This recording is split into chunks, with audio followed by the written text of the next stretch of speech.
So it's July 2nd. Something was messing around with Goose. I don't know what the heck this is from. That there is just a small split from it growing too big, which is fine right now, but I gotta keep an eye on it. But I don't know what the heck did this.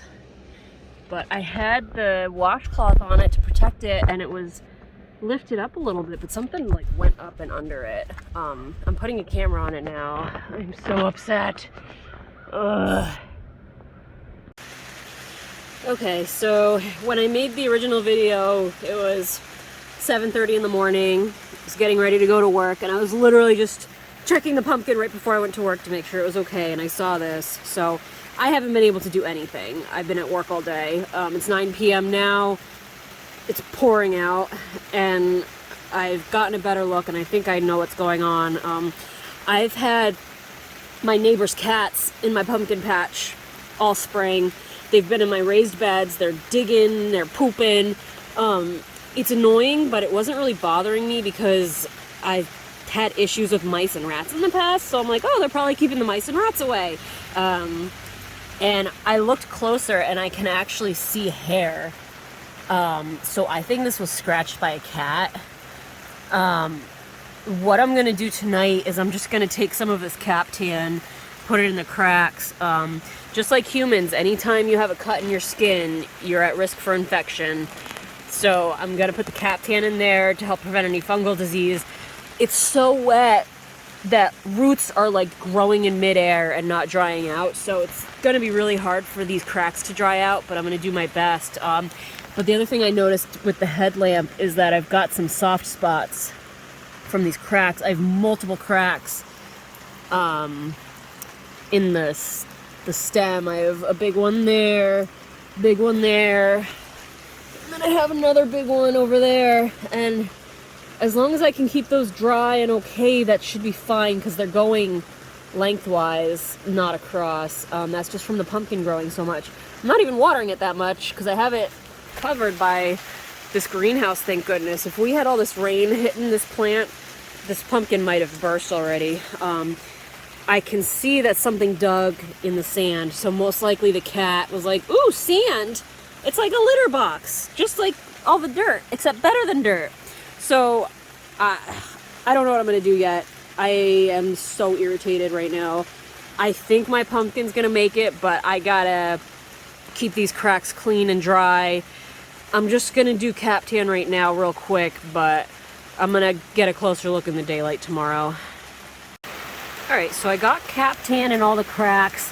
I think most of these will be fine. They're fairly shallow. I'm most concerned for this one. This is by far the deepest one. It wasn't even that wide this morning. I think it's just because the pumpkin's grown, it's already widening out. All the others I think will be okay as long as we can get them dry. As you can hear, it's still pouring.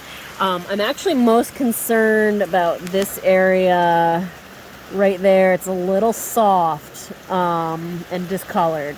So I'm gonna put the fan on this area and we'll see how it looks in the morning and go from there.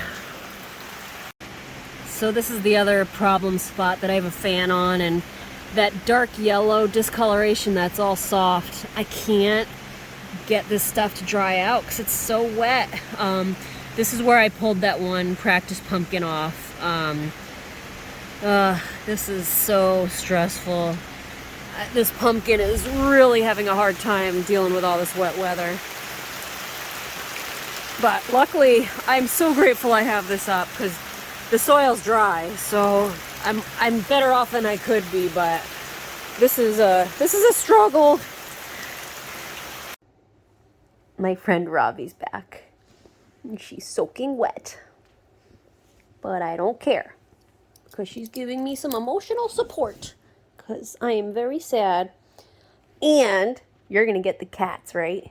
You're gonna protect the pumpkin patch. You're gonna get those kitties. You're gonna save the pumpkins. That's right. So I didn't sleep much last night because I was watching the security footage on my phone. I was shocked to see 4 Yes, 4 cats in my pumpkin patch. There may be more, but 4 showed up right by my pumpkin. The good news is none of them really seemed to be interested in the pumpkin, so I'm almost guessing they saw the washcloth over the pumpkin and thought it was something that they could scratch. They didn't realize the pumpkin was underneath it, and then once they did, they're like, "Oh, never mind." They do seem to like the sand, and they like being sheltered from the rain. So I'm almost leaning towards not going to war with them because I feel like they're keeping the mice and the rats at bay. And I've had so many issues with mice and rats, and I already saw a dead vole in front of my neighbor's house from them. So I got to think about this a little more. So I'm cleaning up some soft spots. All that stuff that's darker is no good. It has to go. You can see I've already started cutting some of that out, but I gotta get all that stuff in there and all that down there. The issue is this is a terrible spot because that's the main vine right there and that's a secondary vine there. So if this gets any further down, I risk losing these, and that would be very bad. What I'm gonna do is, instead of using this big fan far away, I'm gonna get this smaller fan and put it right up there and really try and dry it out. I've been using this little device. It's actually for carving wood, and that helps me get in there nice and deep. I clean it with alcohol to sterilize it, and I just slowly chip away. Before I put Captain powder on it, I'm just gonna see if the fan will dry it out, and every 30 minutes or so I'm gonna go by with these cotton balls and just keep blotting it dry. It's wet out here. I'm just gonna do my best. I've chiseled quite a bit out, and there's still some dark there in the middle. That is not good. So I think I got it all. So I have 2 things going on now. I have the fan a lot closer, and then I also have this incandescent light bulb, and my hope is that the heat and the light will dry out all this soil. I don't even care if it dries out a few roots, and hopefully that will help get that baby to stop oozing. Once it stops oozing, then I'm gonna put some Captain powder on it. I'm gonna keep blotting it dry when I can. I already put alcohol on it. Just crossing my fingers at this point. We're deep in now, baby, and if this rot goes any further, we might lose a side vine. Hopefully not the main vine. So now it's time to work on Goose. I think what I'm gonna do is I'm gonna use alcohol and clean out all this Captain so I can get a closer look at all these cracks because they're so wet, and then we'll go from there. So this crack is scaring me the most. I'm getting all this wet stuff. I'm scraping this out of the crack, but up here it's really soft. I'm gonna see what happens, but that's not looking good. This one I cleaned out. That one looks like it'll be all right. I haven't done the others yet. So some of these are looking okay. The pumpkin's growing so much that these have widened out a little, but they're deep, but they're not too deep. Some of them, though, I've noticed are more like puncture wounds. So like you can see that there's like a puncture down there. So I gotta use a toothpick to get that little dirt, the little whatever that is in the puncture, clean. So I'm gonna keep working. Well, Goose has some battle wounds. If we can get these to dry out, we'll be okay. I just don't know if we'll be able to get them to dry out. I'm gonna keep the washcloth off of it. We'll see what happens. If these can dry up and scab up, these will be fine.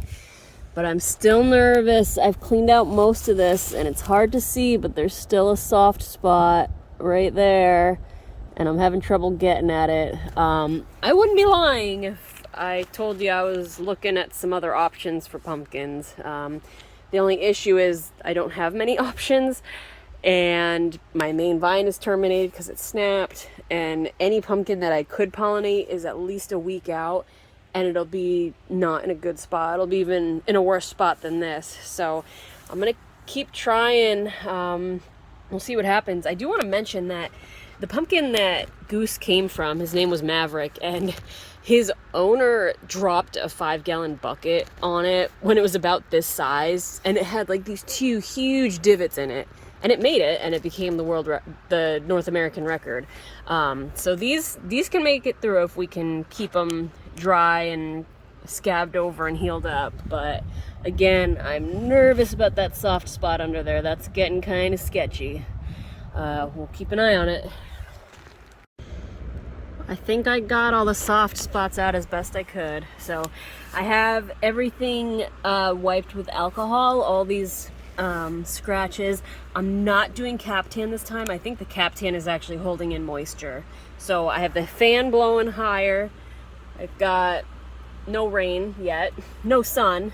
We got the washcloth off, and we'll check in tomorrow and hope that things are doing better and not worse.